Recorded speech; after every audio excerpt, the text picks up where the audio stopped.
discussing two presentations. Both were presentations in the context of multi-agent AI. In other words, when agents are egocentric but also work in tandem. And one actually is based on studies that have been conducted in the realm of ants, so animals, and the idea was to design robotic ants that do certain things that then change the behavior of the whole ant colony, and to study how colonies and information sharing works in let's say the context of ant colony. The other is a presentation by researchers from the University of Edinburgh, and I think both presentations are actually related because multi-agent reinforcement learning, which is what the University of Edinburgh people are studying, really works very similar to, let's say, what an ant colony does. And the way the multi-agent reinforcement learning works is it starts with a graph neural net, and then it has deep reinforcement learning as part of the graph neural net in terms of planning decisions of the agents. And the graph neural net will be sort of the value function that the reinforcement learning algorithm is using. And it's interesting how similar those two approaches are, or how parallel they are, because you could think of an ant colony kind of like a graph neural net where there is messaging between the agents or between the edges happening, and that messaging is driving the whole network towards, let's say, finding food and things along those lines. So what I want to discuss here is fundamentally three things. One is, how can multi-agent reinforcement learning work? What are the sub-goals that egocentric agents should have? How should we even model this? And then really third, which is really interesting, is the question of having, let's say, a warehouse robot system where lots of individual robots that can do certain things, and as a network, they can then accomplish much more complex tasks. So the question whether we should have one very sophisticated robot that can do a lot of things, kind of like a human, or we could have a bunch of commodity robots that each one is very good at certain things. One robot can carry something from A to B on a flat surface. The other robot can pick it up and take it to a higher level. The third robot has dexterity and can figure stuff out. So we could think of a network of robots as a solution to very complex problems. I think this is the most important thing from all these presentations. This is the 90 Wrong podcast. It's August 11, 2024. This is Krim Delco. It's a Sunday. There's no update for the year. We're down 3.4%. The market's up 12%. We're on by 15.4%. So again, there's two presentations here. The links are in the show notes, which both deal with sort of networked, multi-agent networked AI, right? So you have, on the one hand, you have an ant colony, which you could look at as a multi-agent intelligent. Each ant itself is not the most smart thing in the world, but as a whole, actually, the colony is pretty intelligent, and it does some marvelous things. And there's some societies, even amongst humans, that are more driven like that. Let's say Asian societies are more driven by sort of the collective, and as a collective, they're very powerful. Take China, and then we have the US society where the individual is sort of being glorified as the superstar, and we have sort of the superstar mentality here, and we get a lot of stuff accomplished. But whether it's collective or individual, both approaches have their pros and cons. And the question is, could we have a robot system, let's say in a warehouse setting, where we have a bunch of commodity robots, cheap robots, that each one has very limited tasks, but as a network, they can accomplish very complex tasks. Like I said in the prelude, you could imagine, let's say, a system that is able to pick, incredibly dexterous type, stuff. I don't know. Let's say Fabergé eggs. Take that as an example. So we could have a workflow which carries boxes of Fabergé eggs from A to B, and then dismantles those boxes, takes the eggs out of a very safe casing and then puts them in on shelves, right? So you could have the robot that carries the box, which is incredibly safe and sealed and fragile, resistant, and all of that. That robot really has to be only good at, let's say, lifting heavy stuff and going from A to B. The robot that actually dismantles the casing of the individual Fabergé eggs and then puts the eggs on shelves has to have enormous dexterity capabilities, but doesn't have to be very strong. So in that sense, we could have, this is workflow sharing, this is division of labor. We have that same thing, of course, also in human labor, right? We have strong men that can carry stuff, and then we have maybe in weaving or even today, there's still places that employ, let's say, smaller people in Latin America or Southeast Asia with very small hands to do very specific things that are necessary for high dexterity. So we could have that same thing. We have that in American football is another example where the collective team wins games, and there's individual tasks, very, very specific tasks. And the linebacker certainly doesn't have an arm like a quarterback and is not nearly as fast as a wide receiver, but together they win. So we have this concept outside of AI in nature, in humans, and in this particular example, in the ant colony, which is really interesting. So what these researchers are doing with these ants is they're trying to sort of study the ant colony, and by designing small ant robots, they're trying to manipulate the ant colony, which is of course, if you think about this from a research perspective, is super interesting. Imagine you have a network of robots that executes complex tasks. The question then would be, how can you disturb that network, and what kind of what's the weakest link, or how can you make the network more robust against disturbances? And that gets us to the question also of the Robinson Crusoe robot. So you could have commodity robots executing only one task, but having the ability to explore and learn other tasks if necessary. So those are the kinds of questions that this research brings up. In my opinion, really interesting stuff. I haven't gone too deep into the sort of the weeds here in terms of the research and the conclusions, but I think as questions, they're really important. The other presentation I want to talk about is the University of Edinburgh people. They talk about sort of networked deep reinforcement learning. So you have an agent, one agent that acts in the context of several agents. By the way, this comes from researchers that actually have formed a group called Five, which has been working on solving autonomous driving problems, and the group was purchased by Bosch. So that's just as a side note, interesting to see industry developments happening in Europe. Now this group is particularly interested in sort of networked problems. So in the autonomous driving context, that means that you have a traffic scenario where lots of agents are acting, and the question is, how does the egocentric agent act based on all the other actions? And then how could we, assuming we had a fully robotic autonomous driving system, how would that system act if we could control all the robots? And this brings the question, of course, of how would we train something like that?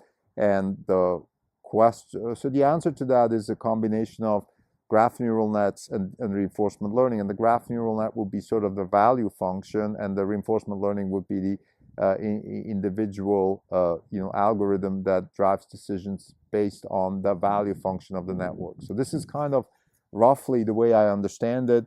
The presentation is not going into deep. There's obviously lots of resources on the website of the research group. I haven't done too much work. This is me just listening to the presentation and reading a little bit abstracts of their papers. So I think it's interesting, and it begets the question of, let's say, if we are, obviously as investors in Tesla, we're interested in autonomous driving technology in general, and we ask ourselves the question, should Tesla invest in multi-agent reinforcement learning type problems? Is that even necessary? And quite frankly, I think it's kind of a philosophical question.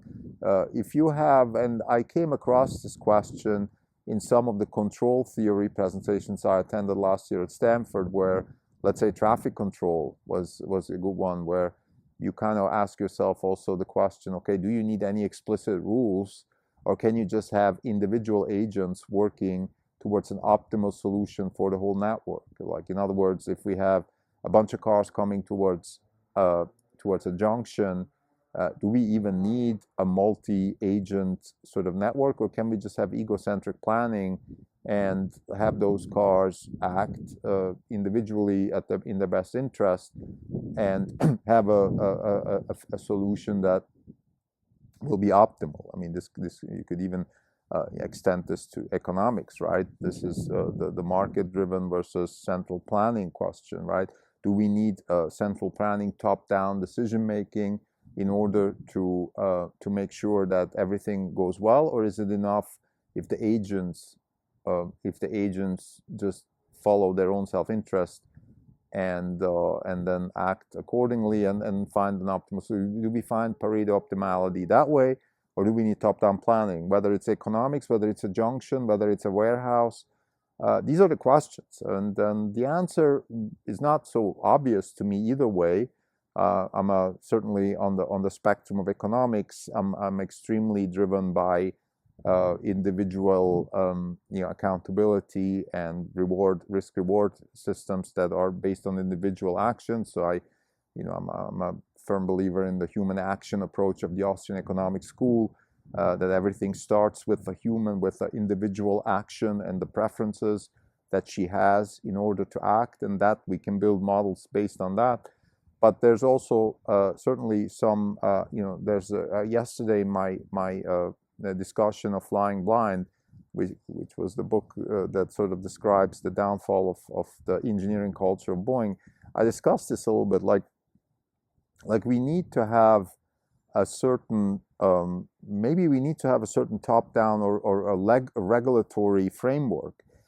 So in a junction, for example, right? In a junction, sorry, I'm switching back and forth, but I hope it's clear where I'm going. The purpose of this particular episode is to talk about multi-agent AI. And we can then ask ourselves, okay, do we need explicit rules for autonomous driving vehicles? Or is it enough to train them to act in the best interest? And we have traffic rules right now, right? We have traffic rules, and the question is, what if we didn't have traffic rules, right? By the way, if you want to test this, you can go to a place like Lebanon or some of the 6th, 7th tier type cities in China where traffic is still relatively new. You will see what it feels like to drive in a no rules type environment. It's not optimal, actually. It's not optimal. It's probably useful to have some rules. And the question then is, okay, what's the purpose of rules? And the purpose of rules is kind of like language. It's to simplify, to have a complicated word like verisimilitude, which is a word that people are harassed with in SAT exams. That word is a compact, representation of something that represents truth and is close to the truth. And it's easier to say that one word than to use a description of the word. In the same way, I think it's probably easier to have certain rules in traffic or certain rules in the warehouse that describe the robot's action. So then we don't have to model every possible iteration of potential actions. And we also know what the other robot might do based on the rules that we know. So if the rule is that you yield to somebody that comes from the right, which is a rule that we have in Switzerland, actually. It's simply, if there's no stop signs, you yield to the car that comes from the right. Knowing that rule, you don't have to model any kind of interaction and all possible, little sort of inches of, okay, this car's going, should I go, should I not go? There's a rule, and if I come from the right, I have the right of way. So there's certainly some upside in having rules, but then the downside, of course, is that we're rigid. We're not flexible. What if the car coming from the right has caught fire? I mean, do I wait for Godot until the car passes? And the car might never pass. whatever, or the car from the right is, or yeah, I have a pregnant woman in my car, and maybe I should have the right of way no matter where I come from, and everybody else should stop. We have red lights, excuse me, blue lights, police lights for that. But what if I don't have a police light? Maybe I can signal something. So those are the kinds of questions that come up, and I think these are interesting problems. But for the sake of simplicity, I think we are at a stage in autonomous driving and multi-agent AI where probably it's more useful to think about the egocentric value maximizing sort of the reinforcement learning approach for the single agents, simply because we're not. I think going to a networked problem is just complicating the task that hasn't been even solved for the single agent. And therefore, that's probably the better approach, to go single agent, so Robinson Crusoe robot, multi-task, multimodal foundation model for robots, things along those lines. The upside of having network solutions, though, is the cost side, right? You could solve really complex problems, like I just said, the Fabergé problem, with a network of robots that, as in aggregate, is cheaper than if you build one really omnipotent robot. There's also sort of what I call the internet argument, which is if we have a networked approach, we're more robust because we're more resistant to failure. If one little piece falls out, we can replace it with another little piece. Versus if we have one giant robot that is omnipotent, that the thing can break and then the whole thing breaks down. So there's some of that discussion. I think this is definitely, to me, this is a really interesting question I would like to ask Tesla, let's say, in an AI day. I mean, have you thought about having Optimus work in a sort of networked way instead of just egocentric, omnipotent? Last thing I want to mention is, again, these researchers with the ants. I thought that was really fascinating type of research that's being done. So you have an ant colony that is acting in a certain way. When they look for food, they leave certain chemicals that other ants follow, and that's how they find food. And then there's another chemical that helps them find the way back to the nest. So they communicate with these chemicals, which is kind of like think of it like a graph neural net, right, where each node talks to the other node with some, let's say the information sharing is based on chemicals, and then you introduce little robotic ants that do the same, and then you start disturbing that system, and you want to see how far you can go and how you disturb it, and then also how you make it more robust. So maybe you can also see behavior of the system based on certain disturbances and learn more about the system and learn more about the intelligence of the system. And if you now extrapolate this to other type of big networks, let's say you have the internet, and you could argue, how can we disturb the internet? Look at CrowdStrike. That was a simple small node in the big network that got disturbed, and hence, lo and behold, half of flights in Europe and around the world actually got canceled. So there's this really interesting research question, in my opinion, which is, how can we study networked AI and find the weakest links, and then also increase robustness? So to summarize, two papers talk about networked AI and deep reinforcement learning with multi-agents. One is pure AI work from the University of Edinburgh, thinking about how to actually implement deep reinforcement learning with multi-agents, and the solution is to have a graph neural net that serves as a value function calculator, and then the deep reinforcement learning for the individual actors as sort of a globally maximizing value function type approach. It brings up the question, of course, can we have a networked solution, let's say in warehouse robotics and things like that? And then the other paper is actually about ants and how ant colonies work, and how we can disturb that system with simple elements within the network that start disturbing the system. How can we make it more robust? How can we learn about the behavior of the system by introducing small robotic ants and see how the whole colony acts? So those are all really interesting questions, in my opinion, that that are really nicely opening up many, many new doors to many new problems that can be solved. Thank you.